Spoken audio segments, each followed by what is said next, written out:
Rajasthan high court में मंगलवार को काले हिरन शिकार मामले की गूंज एक बार फिर सुनाई दी, जिसने पिछले 2.5 दशक से भी अधिक समय से सुर्खियां बटोरी है। यह वही मामला है जो साल 1998 में फिल्म हम साथ साथ हैं की शूटिंग के दौरान जोधपुर के कंकानी गांव में सामने आया था। सलमान खान पर आरोप है कि उन्होंने संरक्षित वन्य जीव काले हिरन का शिकार किया था। इस मामले में बिश्नोई समाज ने शिकायत दर्ज कराई थी, जो काले हिरन को पवित्र मानता है और शुरुआत से ही इस मामले को लेकर वह सक्रिय भी रहा है। मंगलवार की सुनवाई में 2 अहम याचिकाएं अदालत के सामने आई। पहली याचिका सलमान खान की थी, जिसमें उन्होंने 2018 में जोधपुर की सीजेएम अदालत द्वारा सुनाई गई 5 साल की सजा और 25,000 रुपए जुर्माने को चुनौती दी है। दूसरी याचिका राज्य सरकार की थी, जिसमें सह अभियुक्त सैफ अली खान, तब्बू, सोनाली बेंद्रे, नीलम और दुष्यंत सिंह के बरी किए जाने के खिलाफ अपील करने की अनुमति मांगी गई है। न्यायमूर्ति संदीप शाह की पीठ ने इस पर सुनवाई शुरू की, लेकिन लोक अभियोजक की मांग पर इसे 8 सप्ताह के लिए स्थगित कर दिया गया।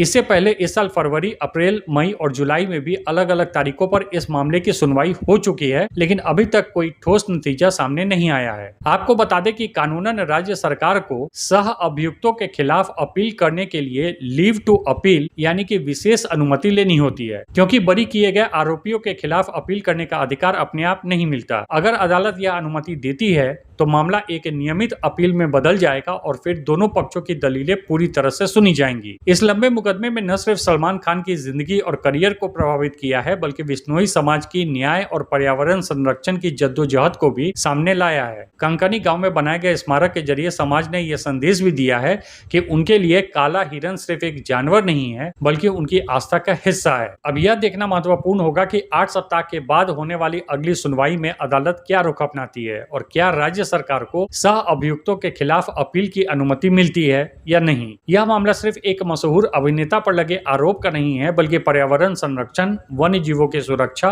और समाज की आस्था से भी जुड़ा हुआ है। यही वजह है कि 2.5 दशक से अधिक समय बीत जाने के बाद भी यह मुकदमा सार्वजनिक कानूनी विमर्श में लगातार गूंजता रहा।